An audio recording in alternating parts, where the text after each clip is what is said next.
First of all, I really like the music in this episode. It starts with Talking Body with Maze, and then it ends with like Breathe In, I think it was, which I thought that was really good. And then I love the whole, it's one of my favorite opening scenes with Maze. Um, like bringing the guy up to the penthouse, and then like bring him into the hot tub, and then it turns murderous, and it's a really fun scene. It's one of my favorites, like I said. Um, Also, just a note: what happens to that hot tub further into the series? Because I don't think we ever see it again. You're breaking up a little, by the way, but the hot tub, I don't know. I mean, it's still there, isn't it? Because doesn't Trixie mention it later on? Or am I thinking of fan fiction? Because honestly, at this point, I don't know the difference. Um, The only time we see it again may be fan fiction. Seriously, I'm trying to think because genuinely, I don't know. I'm mad we never got a Chloe and Lucifer hot tub scene though. I know, me too. Go ahead, Renee. You Like, can just jump in yeah, then here. he's good.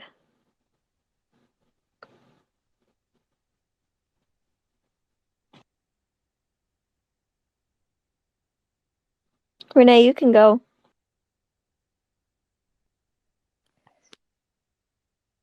So for the hot tub, I think it appears later on in season one. Like you see one of the guests have enjoyed their relaxing in it, and it does. Trixie does mention it all the way to season four, but I suppose like a bachelor place like Lucifer's, you would expect like a hot spa somewhere in it, so kind of fits. So Kim, you said that my question was broad. I more meant like favorite scene, but I worded it weird. But yeah, I really like the scene with Maze, and I like how later on it's paralleled to, um, or no, is it? I don't even remember what episodes we've watched so far, but like the parallel with the dude that stole. Yeah, we watched this episode already. The dude that stole Lucifer's identity. But no, I love the scenes with Maze in this one. I like that we see more of her. I also, this is kind of where I start warming up a little bit to Amenadiel because I love that scene where him and Lucifer are actually joking around and getting along. And I really like, I don't know, I have mixed feelings for Dan in this episode. Like I've mentioned before, I don't like him in the first few seasons. This one is hard because he genuinely like seems to want to help Chloe out, but at the same time he's doing it for selfish reasons because obviously he's a dirty cop and he just is trying to cover his own tracks, which isn't this the episode where she slaps him? Or did No. I was only like half watching because I was trying to do something. It's I don't remember what episode it is where she slaps him, but I think isn't it some correlation to this case? Um, so let's talk about Amenadiel, because you brought him up. I I do like the whole scene where Chloe is meeting Amenadiel, and then Lucifer's like, "I don't like you two getting along." I think that's a great introduction of those two characters. Unfortunately, any goodness between Lucifer and Menadiel is then gone by the end of the episode. Because as I just found out for the first time watching this episode for like the third time, I never realized that Amenadiel told the auctioneer about Lucifer's wings, thinking that if they were gone, that Lucifer would want them back and then want to go back to like hell. I didn't. Somehow I missed that Amenadiel orchestrated that whole thing. Yeah, it's funny because like you see a very close correlation between Dan and Amenadiel in this one because you see like Amenadiel's helping Lucifer and Dan is helping Chloe, but they're both helping them for very selfish reasons and they're also both working against them. Like Amenadiel's like, "Yeah, I'll help you get your wings," but he's like working against Lucifer to get the wings away from him. And then with Dan, it's like he he's only helping Chloe so that she doesn't figure out that he was there as well. Yeah, I never caught that actually till you mentioned that they're both like working in these cases, but they're also like trying to like push the person away from like finding out the truth. I never realized that part. Um, but then also that whole beach scene with Lucifer and Amenadiel is one of my favorites. It's so beautiful and sad, and then Lucifer just burning his wings in front of Amenadiel. That's one of my favorite scenes of the whole series, probably. I love that because it really goes back to like Lucifer kind of realizes that Dan Amenadiel is just like right when they're kind of doing the auction thing, and Amenadiel's talking about how he's going to take the wings back to heaven. I think that that's kind of the point where Lucifer realizes that, oh, he's not helping me to be a brother and be helpful. He's helping me for his own selfish reasons. So it's to kind of stick it to him. He burns them, which yeah, like you said, it's definitely one of my favorite scenes in season 1. And then going back to the beginning of the episode, um, there are several Decker Star scenes in this episode that I just love. The first one I found actually kind of creepy. So Chloe's like on the floor, like going through like files or something, and her door's open. First of all, why is her door open? But he just walks in through the door, like to like scare her. I thought that was so funny and creepy. But also like she's like, "Oh, we should work together," and then he like leaves before she finishes talking, and then like probably an hour later is like, "I was kidding. I need your help." I thought that was really funny. Also, um, when Chloe goes that she's gonna put an APB out on the angel wings, I loved her laugh in that scene. It was so cute.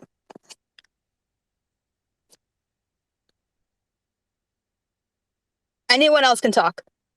Renee, you can go ahead. Like Lucifer creep out like, is this what you do in your spare time? Like, I think for her being a detective, I think that's kind of normal. But Lucifer questions that like, really? I think Lucifer's mindset is that like she never stops working, which with Lucifer, like he finishes, working with her for the day, he goes home to party, whereas Chloe brings her work home with her. And he's like, why are you still working? Why are you not doing something else right now?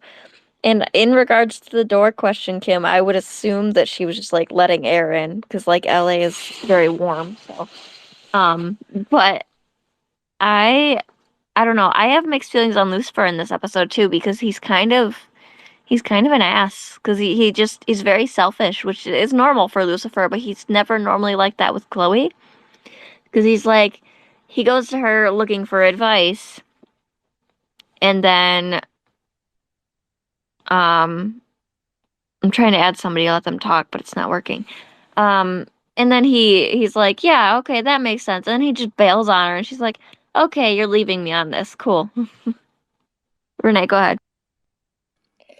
It's kind of like, oh, yeah, that's a good idea. I'll go to someone who will listen to me even if it's the answer I don't want to hear. Like, I think the first thing in mind is a Menadil, hence like the next scene we see Lucifer is on the beach. But like, mm,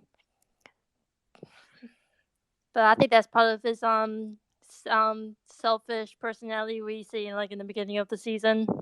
But him like disappearing multiple times, that this is like one of the first occurrences he does that to Chloe. Like they're both having a conversation. Like Chloe's about to talk about something, she turns around and then bang, like Lucifer is nowhere around. Like, oh, okay, I'm doing this by myself then. Okay, bye.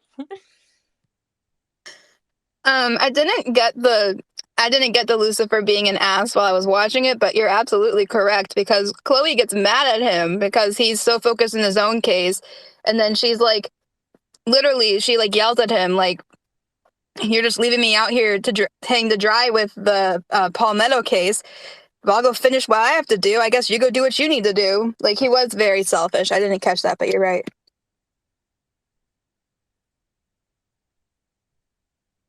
There was part of this episode I didn't understand as well, because obviously humans react to divinity.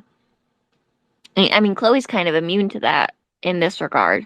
So, like, I understand, like, having them react to the wings. But what I didn't understand is if these wings were fake, why did it affect everybody like the way real wings would have? Like, why did they all act like they were, reacting to divinity? Renee and then Kim, go ahead.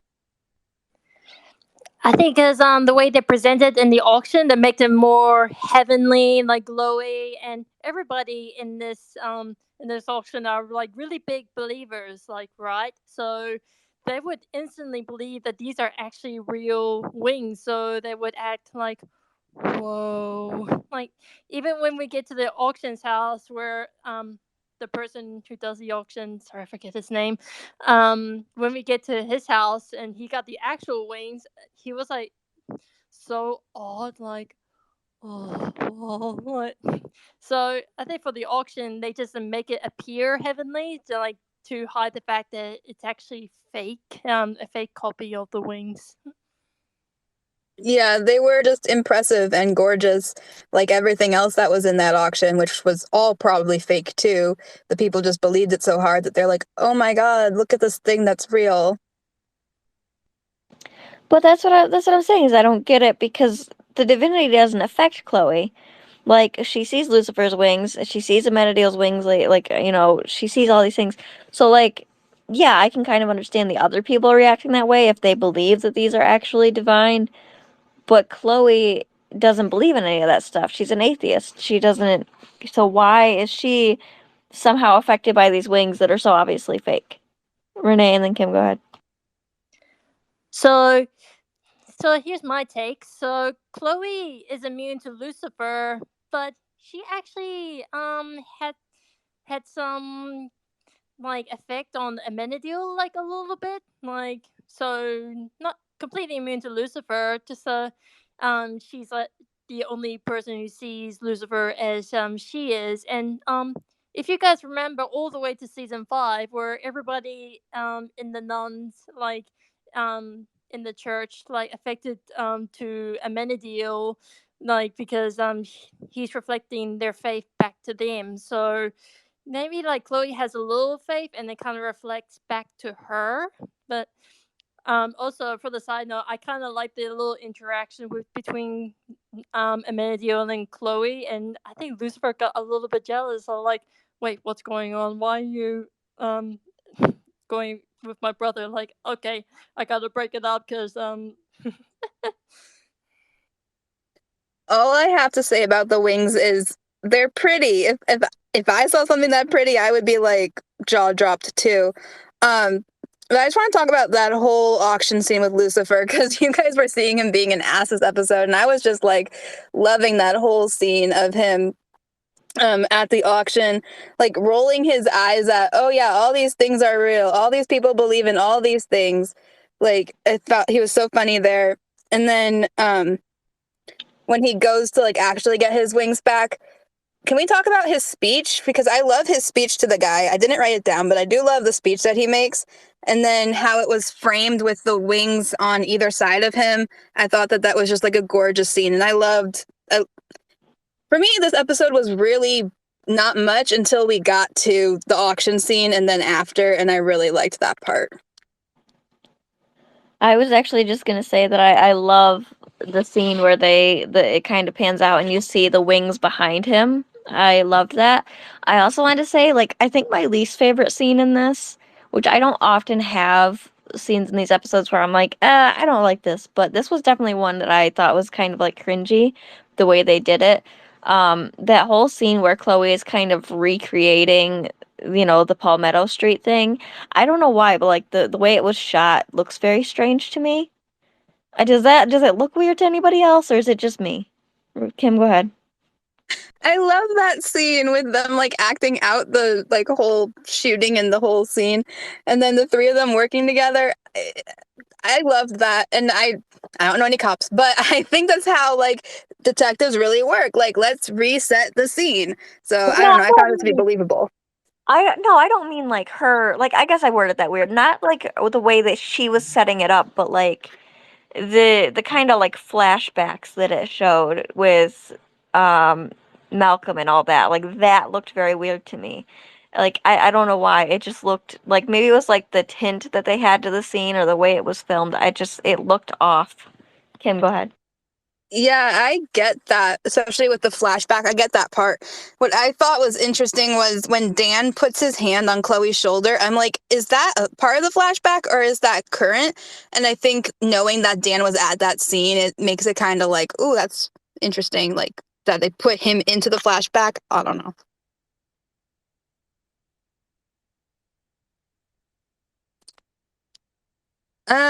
Looking through my notes of things that we haven't talked about. Ooh, um, okay, so just like specific dialogue about the beach scene that I really liked. And I'm assuming everyone here has seen all of Lucifer, so spoilers if you haven't. But like when Lucifer says that he's never going back to hell, and then Amenadiel's like, I'll do whatever it takes to get you back to hell. And I'm like, don't worry, Amenadiel, he'll get there eventually.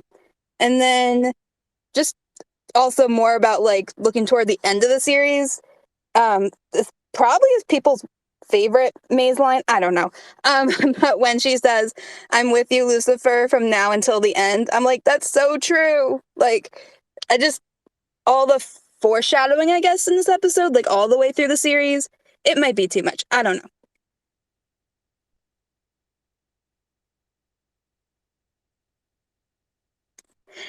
Anybody else have anything they want to say? I was just gonna say, give me 1 second and I will be talking. My phone is at 1% and about to die, and I can't find my charger. Go ahead, Renee. So I'm not sure if you guys mentioned this, or anything, but I think I started seeing like a parallel between Amenadiel and Dan a bit, but to their respective characters. So Amenadiel is hiding the truth about his scheme with the wings and the whole thing that happened in this episode, and for Dan, he's hiding the truth about the Palmetto case to Chloe. So do you see that kind of parallel between those two? Yeah, we had actually just talked about that. I don't know if you were here yet or like what was happening, but we had mentioned that like Amenadiel's kind of double crossing Lucifer in a sense, and Dan is doing it to Chloe because, Amenadiel is only helping Lucifer for selfish reasons, and Dan's only helping Chloe for selfish reasons because they both want something. Dan doesn't want to get caught and be seen as a dirty cop like he is, and Amenadiel doesn't necessarily want Lucifer to have the wings back. He just wants to take them back to heaven. Um, I was gonna say too, I really like that scene with Maze, like we mentioned it, but where she's holding the dude underwater. I like just how she almost sounds desperate to drown this dude, and Lucifer's like, no, no, we're going overboard. Yeah, Maze really wants to get back to hell, which is why she keeps that final feather, which I still really like that shot of her hiding that. She wants to get back to hell so she can keep punishing people, and any chance she gets to do it on Earth, she loves.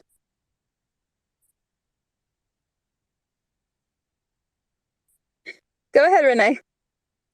Also, the fact that at the end, Maze keeps a feather from Lucifer's wings, like, because she would believe that she would get them to hell at some point, but like, um, and the fact that she kept the feather, the feather.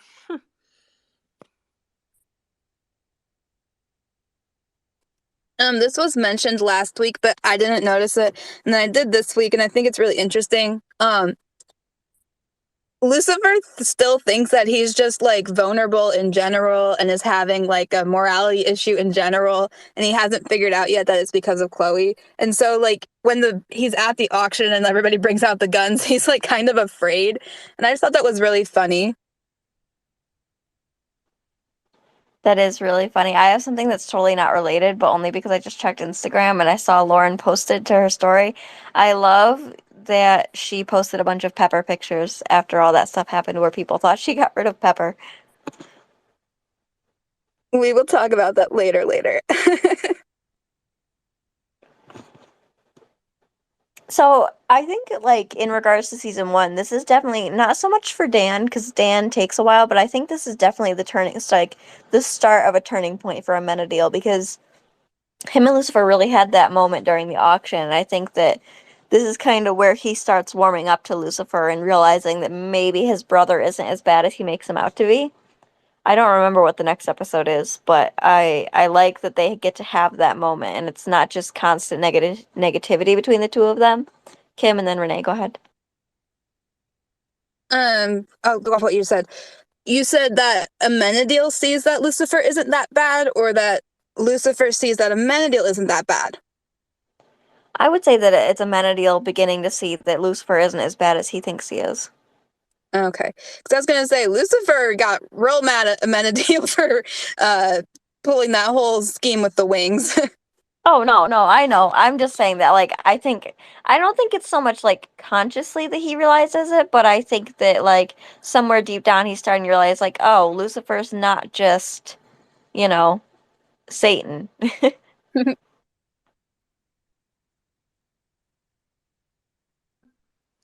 Also, the fact that when they started fighting each other, Lucifer goes like bold as I did, and it actually really got Menadil thinking like a bit there. But after this episode, he doesn't realize how far he has fallen until like into season 2, where he starts to lose his wings, and but he just doesn't realize the cost of what he's doing during the season. And also, like the fact that Amenadiel is like, we shouldn't expose anything, like anything divine or anything, because humans can't handle them, and yet he's willing to expose Lucifer's wings to some humans just so he can get Lucifer to hell. I mean, that's like against him being being like angelic or anything. So That's so interesting that I didn't realize that this is the beginning of Amenadiel kind of falling from grace and starting to do like bad things to get what he wants, and he thinks that like Lucifer is the bad one who manipulates everything to get what he wants or whatever, but Amenadiel is also doing not too great things. I didn't realize that.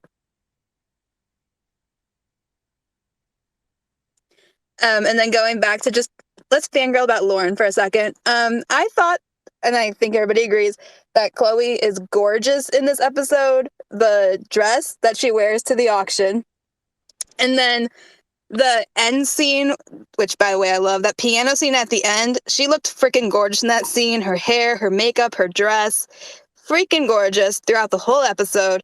Her smile, her hair, her like everything, her eyes was just so beautiful.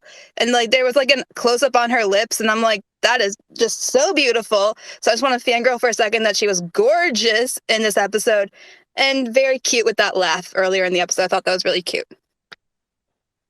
Her teasing giggle with Lucifer is like the most precious thing ever. But yeah, I love her in this episode. She looks so pretty, and we get to see her in a leather jacket, which is like one of my favorite looks when it comes to Chloe. I wish we'd seen her in more leather.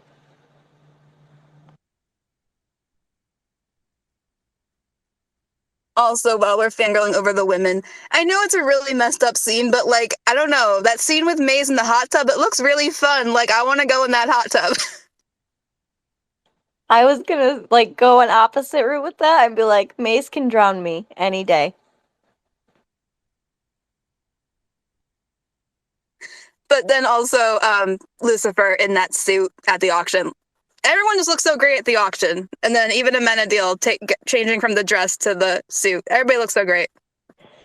I'm laughing at you over here a little bit because I thought you were just gonna be like Lucifer in a suit. I'm like, when does he not wear a suit, Kim?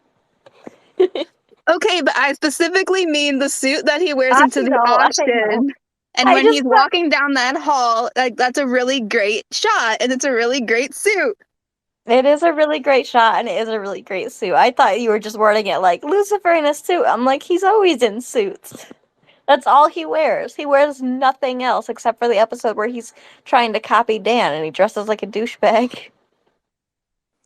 And also when he pretends to be Chloe and he wears like an attire that's really close to what what Chloe wears, and I think at the end of the pilot he wears like a snazzy kind of, it's not a much of a suit. I mean, there's like a leather jacket, a black shirt. When he talks to Linda, I mean that's not a suit. And also later on in season 1, where he has to wear like um a shirt because one of the people accidentally like blurb out blood on his white shirt, like ruining the look. So he has to go and get changed into a different suit altogether. So, but overall, but I still like his suits. I mean, it really suits him. Then that's just gonna add that my favorite non-suit is in. Oh, can you hear me? I don't know. My favorite non-suit is in season 4 when he's trying to like be a bad boyfriend for Eve and he's just like wearing a robe and like boxers and something. Like I love that one too. Back to this episode though. Yeah, I just really love that piano scene at the end. It's very underrated, I think. And the toast at the end is very cute. But I think I said everything I want to say. Does anybody else have anything else that they want to add? I think that's it for me too. I also have to go anyway because my phone is like not charging and it's gonna die any second on me. Renee, go ahead. Just to add to the piano scene, like the toast to to the equally enigmatic futures. So like anything might happen between them, like they're willing to explore it. For Chloe, it's the breakthrough for the palmetto case that makes her isolated from everybody in the precinct. Like no one wants to be with her, especially in this episode, which I kind of sympathize with her, like personally. And as for Lucifer, like he's done with his wings are officially burned, they're gone, and like this is gonna be like a new step for me. So, but they're both willing on what the future might hold for them at that point. Yeah, I loved that knowing what the future does hold. Like it was very like I don't know, very foreshadowing when you know what happens down the road. It was cute. But then at the end of the episode, which will go into next week, Amenadiel brings back to life the guy that was going to die. I forget his name, and then uses him to do his bidding. And then he died for like a second there, and then he comes back to life. Malcolm. Yeah, it's Malcolm.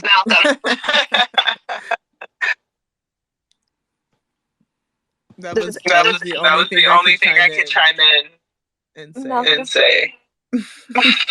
I actually like Renee brought up a good point. Like this episode where everybody's kind of really digging into Chloe because of the whole Malcolm thing. I love that we see more of that, and I also really love that like I like that Dan steps up to try and defend her, but I hate that it's for selfish reasons. And I don't know. I'm excited for the next episode. Renee, go ahead. So like I think like anyone who would feel like in Dan's position and like okay Chloe is not gonna stop, like I know that, so I'm just gonna tail into what she's gonna do and try to nudge Chloe like further away from the actual truth, which is what he um what he actually did.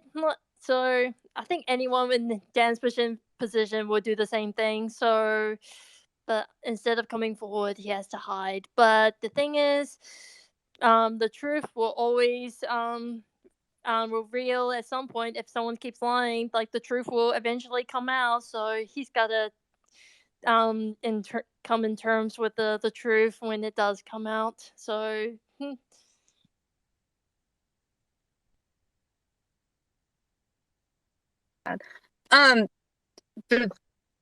Something's wrong with my mic. Something.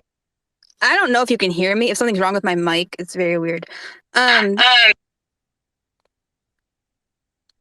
Okay. Does anybody have a favorite line from this episode before we end? Because I just was going through mine, and I just want to mention this one really quick. So when they're at the auction and Chloe shows up and Lucifer's like surprised that she got in, she goes, "You're not the only one with a little mojo." I thought that was very cute. And again, just foreshadowing to season 5 when she thinks that she has the mojo. I thought that was very, I don't know, there's a lot of foreshadowing in this episode if you have seen the whole series.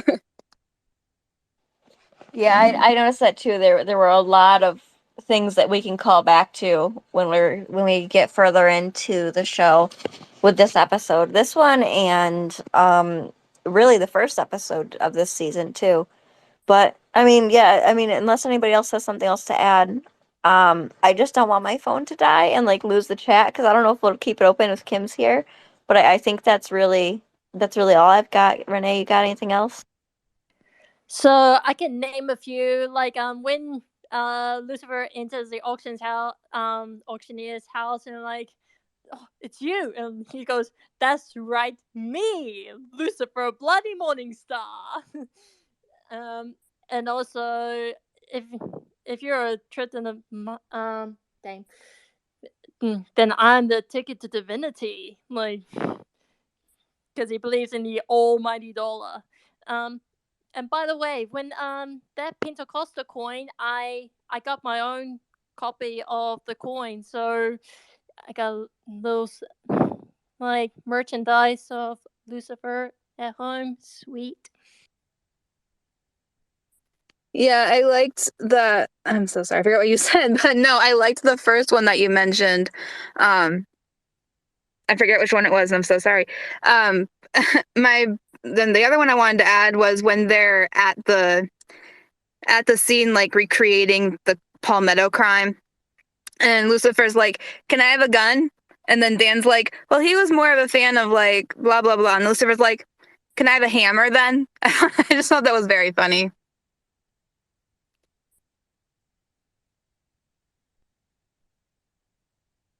Go ahead, Renee. You're good. And like when he, because this is like the first time for Lucifer to like heard about this case, and I'm like, this doesn't make any sense. And like, if it's and he did like bring up that this one thing I know is desire. And like, he has no desire to shop Malcolm. Like, so it's kind of handy with Lucifer being there to have been like, he's like the actual fresh eyes on the group in that area. So if one thing I know is desire. Yeah, and that's what Chloe wanted was fresh eyes to help with her case, and then she was fresh eyes on his case.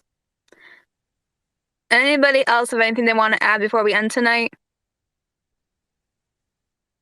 Okay. I'm gonna assume Yeah, that's it for me. I was gonna assume that the host phone died. It's really good. I've been at 1% for like 10 minutes. I don't know how it hasn't died yet. Okay, so then we will end tonight, and I will see you everybody next week. Bye, guys. Bye.